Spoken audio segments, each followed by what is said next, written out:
By the end of this video, you will understand exactly how a handful of restless teenagers in Florida and California transformed thrash into the most extreme musical movement on the planet. If you've ever felt that standard heavy metal wasn't quite dark or fast enough, you aren't alone. In the mid-80s, a new breed of musicians felt that same one-upmanship urge to push past the limits of what was considered evil. We are going to trace the genre from its high school project origins, through the mechanical assault of the 90s, right up to the modern revival happening today. To understand death metal is to understand the ultimate rebellion against traditional music theory, a movement that survived the mainstream and remains more relevant in 2026 than ever before. If you missed the big bang moments we're covering today, you're missing the blueprint for all modern heavy music. The mid-1980s changed heavy music forever. While most of the world focused on pop hits, a darker movement brewed in the humid swamps of Florida and the streets of the San Francisco Bay Area. This wasn't just a new sound, it was the birth of death metal. By 1985, thrash metal was king. But for a new breed of musicians, it wasn't enough. They felt a restless urge to push past the limits. They didn't just want to be loud, they wanted to be more evil. They craved a sound that captured the visceral intensity of a slasher film and the deepest questions of philosophy, the intersection of desire, disgust, and our own mortality. These musicians began a game of extreme one-upmanship. They took the speed of thrash, the grit of hardcore punk, and the dark themes of pioneers like Venom and Celtic Frost. Then came Slayer. Albums like Hell Awaits and Rain and Blood provided the ultimate blueprint. By cranking up the technical prowess and leaning into gore-soaked imagery, bands in Orlando and Tampa refined this chaos into a distinct genre. They traded traditional melodies for raw power and speed, creating a movement defined by musical exploration and physical obsession. To truly understand this shift, you have to hear it. Go back and listen to Slayer's Hell Awaits today. Once you do, drop a comment below. Which band do you think pushed the boundaries the furthest? Every revolution needs its leaders. While many bands toyed with speed, two acts specifically built the foundation for death metal. If you've ever wondered where the name even came from, look no further than a high school English assignment. In the early days, these musicians faced a branding crisis. They were playing something heavier than thrash, but lacked a label to define it. Without a name or the support of the music industry, this extreme sound risked staying buried in the underground forever. Jeff Becerra of Possessed solved the first problem. He coined the term death metal for a school project to describe a sound heavier than anything on earth. Meanwhile, Chuck Schuldiner, the father of death metal, refined the genre's technicality and soul.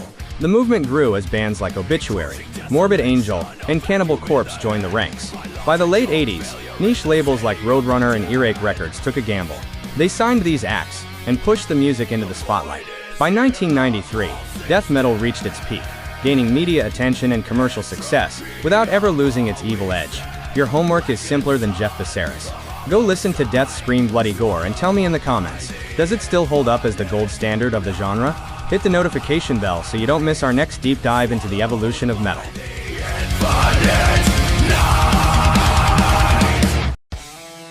Death metal isn't just loud. It's a calculated assault on traditional music. Forget catchy choruses and standard scales. This is a genre defined by chaos, technical precision, and a sound so aggressive it feels like a physical force. To the untrained ear, it can sound like noise. Traditional music relies on predictable rhythms and melodic harmony, but those tools can't express the raw intensity this movement demands. If you want to capture the feeling of a slasher film or a philosophical crisis, you have to shatter the rules of music theory. The death metal sound achieves this through mechanical mastery. The foundation, bands downtune their strings and use chromatic progressions to create a dark, atonal atmosphere. Guitarists utilize palm muting and tremolo picking to keep the energy relentless. The engine. The drummer drives the pace with blast beats, hyper-fast double bass drumming that mimics machine gun fire. The voice. Forget singing. The death growl is the standard. This primal delivery ranges from guttural, low roars to maniacal shrieks. It's a rhythmic, distorted style that sounds less like a human and more like a beast. Aesthetic choices designed to match the genre's obsession with mortality and the physical body. Listen closely to the percussion in the next track you hear. Can you identify the moment the drummer hits a full blast beat?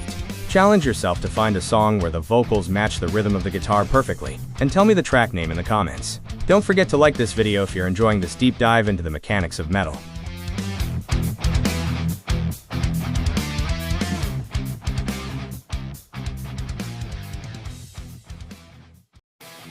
You know the history and the sound, but to truly feel the impact of death metal, you have to hear the records that built the foundation.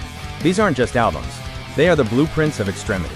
With thousands of bands in the scene today, it's easy to get lost in the noise. Most listeners miss the Big Bang moments, the specific releases that connected the dots between thrash and the abyss. If you don't know the roots, you don't know the genre. 4 albums define the canon. 1985's 7 Churches by Possessed. This is the bridge. It took thrash and pushed it over the edge into the new genre. 1987's Scream Bloody Gore by Death. Many consider this the first true death metal record. It solidified the themes and the structure. 1989's Altars of Madness by Morbid Angel. This redefined heavy. It influenced an entire generation of brutal death metal acts. 1991's Human by Death.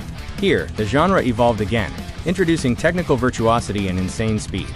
But the real history lives in the underground hidden gems. Before the albums, there was the 1984 Death by Metal demo by Mantis, the band that would become Death, which spread through tape trading networks.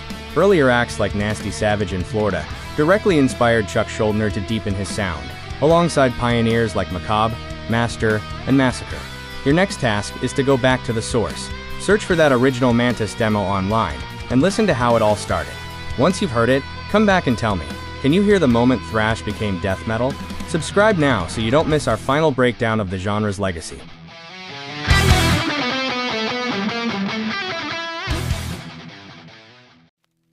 Death metal didn't just survive the 1990s, it mutated. To stay relevant, the genre fractured into dozens of specialized niches, creating a tree of style that covers everything from beautiful melodies to absolute sonic chaos. For many, the genre feels like a monolith of noise. But if you only listen to the surface, you miss the technical brilliance of the specialized scenes. Without understanding these branches, you're missing out on how death metal successfully resisted the pop mainstream and staged a massive comeback. The genre survived by diversifying. Melodic and technical, bands like At the Gates fused aggression with British-style melodies, while Nile pushed technicality to its limits with uncommon time signatures. Atmosphere and intensity, Death Doom slowed things down for a pessimistic feel, while Brutal and Slam acts focused on sheer weight and rhythmic breakdowns. The crossovers, from the swagger of death and roll to the intensity of deathcore, the genre proved it could merge with anything from 70s rock to hardcore punk. Today the genre is thriving. The new wave of old-school death metal, NWOSDM, emerged in the 2010s, with bands like Horrendous, Tomb Mold, and Blood Incantation reclaiming the original 80s sound. This revival exploded during the pandemic, proving that after 40 years, death metal is louder and more relevant than ever. The best way to experience the revival is to listen to a modern classic. Go find Blood Incantation's latest release and tell me, does the old-school sound still work in 2026? Drop your favorite subgenre in the comments, and subscribe to keep the history of heavy music alive.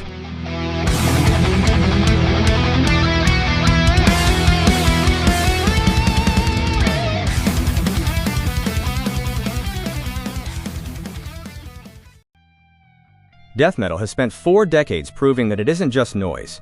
It is a calculated, thriving revolution of technical mastery and mortality.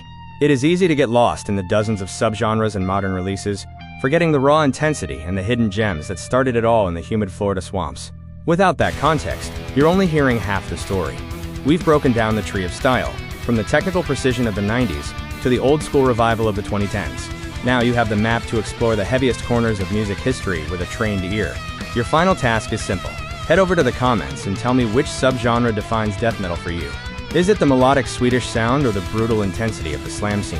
If you enjoyed this deep dive into the mechanics of metal, hit the like button and subscribe to join our community of music historians. Stay heavy.